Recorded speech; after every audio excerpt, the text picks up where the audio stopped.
பாரதிதாசன் எழுதிய சிறுத்தையே வெளியே வா என்பது ஒரு நேரடி கதை அல்ல. அது ஒரு உருவகப் பாடல் ஸ்லாஷ் கருத்து கதை.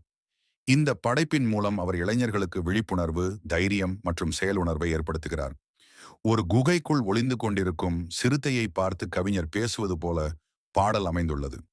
சிறுத்தை என்றது உண்மையில் ஒரு விலங்கு அல்ல, அது இளைஞர்களின் அடையாளம். அந்த சிறுத்தை பயம், அடக்கம், சோம்பல் போன்ற காரணங்களால் வெளியே வராமல் ஒளிந்து கொண்டிருக்கிறது. கவிஞர் அந்த சிறுத்தையை அழைக்கிறார். நீ பலவீனமானவன் அல்ல, உனக்குள் வலிமை இருக்கிறது. ஏன் பயப்படுகிறாய்? ஏன் ஒளிந்து கொண்டிருக்கிறாய் என்று கேட்கிறார். சிறுத்தை வெளியே வந்தால் அது தன் வீரியத்தையும் வலிமையையும் உலகிற்கு காட்ட முடியும்.